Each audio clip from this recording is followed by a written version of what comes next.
बीते क्लास में मैंने आपको रिडक्शन रिएक्शन बताया था।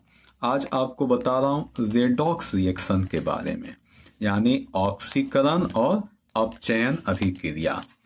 रेडॉक्स कैसे बना? तो रिडक्शन और ऑक्सीडेशन से बना, दोनों से। तो देखिए, ऐसी रासायनिक अभिक्रिया जिसमें एक पदार्थ का ऑक्सीकरण और दूसरे का अपचयन एक साथ होता है, तो ऐसी अभिक्रिया को हम क्या बोलेंगे? रेडॉक्स अभिक्रिया कहेंगे। अब यहाँ पर समझने की आवश्यकता है, ऑक्सीकरण यानी ऑक्सीडेशन क्या है। तो देखिए, निम्न में कोई एक होने पर पदार्थ का ऑक्सीकरण होता है, जैसे ऑक्सीजन का जुड़ना, हाइड्रोजन का निकलना, इलेक्ट्रॉन का खोना, ऑक्सीकरण संख्या का बढ़ना। अगर ये क्रियाएं हो रही है तो मतलब समझिए कि वहां पर ऑक्सीडेशन हो रहा है। उदाहरण से समझिए, जैसे देखिए, मैग्नीशियम ऑक्सीजन की उपस्थिति में भी क्रिया करता है, तो मैग्नीशियम ऑक्साइड बना रहा है, यानी यहाँ पर मैग्नीशियम ने ऑक्सीजन को ग्रहण किया और मैग्नीशियम ऑक्साइड बना, यानी यहाँ ऑक्सीकरण अभिक्रिया हुई। चलिए आगे आपको बताते हैं अपचयन यानी रिडक्शन क्या है। तो देखिए, निम्न में से कोई एक होने पर पदार्थ का अपचयन होता है। क्या एक होने पर होता है? तो देखिए, एक है ऑक्सीजन का निकलना, दूसरा हाइड्रोजन का जुड़ना, इलेक्ट्रॉन का प्राप्त करना और ऑक्सीकरण संख्या का घटना।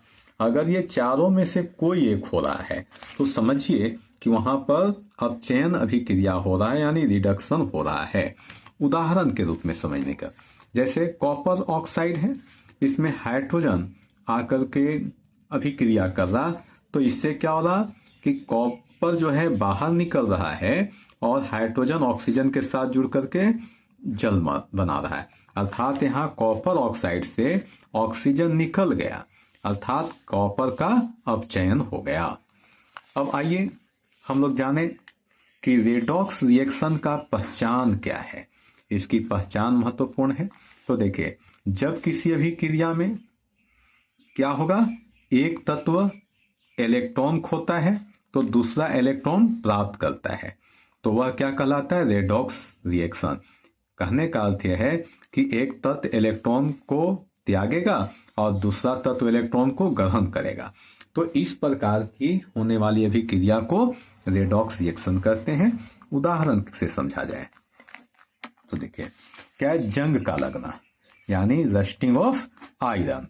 देखिए, आयरन लिए प्लस ऑक्सीजन के साथ अभिक्रिया कर रहा है, तो Fe2Fe2O3 यहाँ पर जंग लग जा रहा है। यहाँ देखिए, आयरन का ऑक्सीकरण हो रहा और ऑक्सीजन का अपचयन हो रहा है।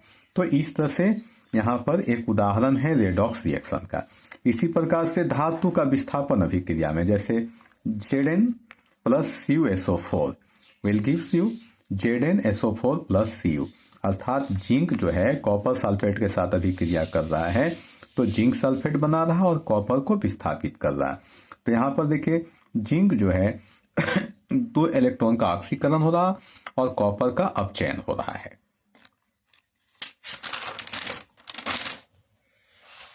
अब तीसरा उदाहरण श्वसन से है। यह भी महत्वपूर्ण उदाहरण है।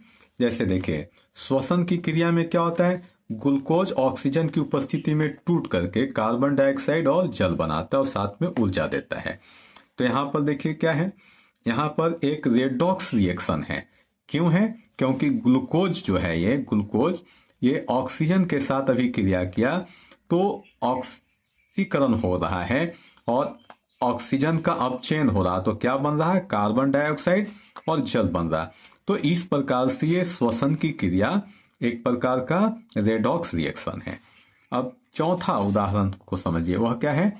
ऑक्सीकरण संख्या द्वारा पहचान।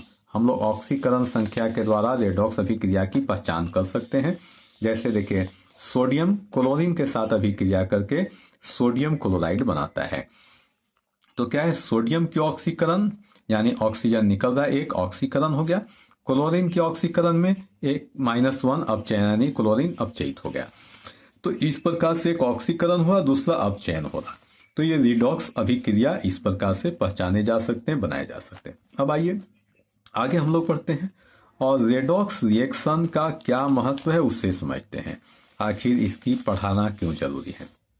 तो देखिए, रेडॉक्स अभिक्रिया का महत्व है श्वसन की क्रिया में, जो मैंने आपको ऊपर बताया था। इसी प्रकार से प्रकाश संश्लेषण की क्रिया में भी रेडॉक्स अभिक्रिया का कार्य होता है। बैटरी और विद्युत रसायन में होता है। इसी तरह से धातु शोधन में भी रेडॉक्स अभिक्रिया का महत्व है। ईंधन के दहन में भी रेडॉक्स अभिक्रिया का महत्व है। तो इस तरह से ये कुछ थोड़े से महत्व आपको बताया, ऐसे बहुत सारे महत्व हैं रेडॉक्स अभिक्रिया के। अब आइए आगे जो जानते हैं वह है रेडॉक्स अभिक्रिया का क्या क्या उपयोग हो सकता है। तो जैसे ऊर्जा उत्पादन में रेडॉक्स अभिक्रिया का उपयोग होता है, उद्योगों में रेडॉक्स अभिक्रिया का उपयोग होता है, धातु शोधन में होता है, रसायनों के निर्माण में होता है। तो इस तरह से विभिन्न कार्यों में रेडॉक्स अभिक्रिया का उपयोग होता है। तो विद्यार्थियों, आपको ये पूरा टॉपिक्स अच्छा लगा हो तो आप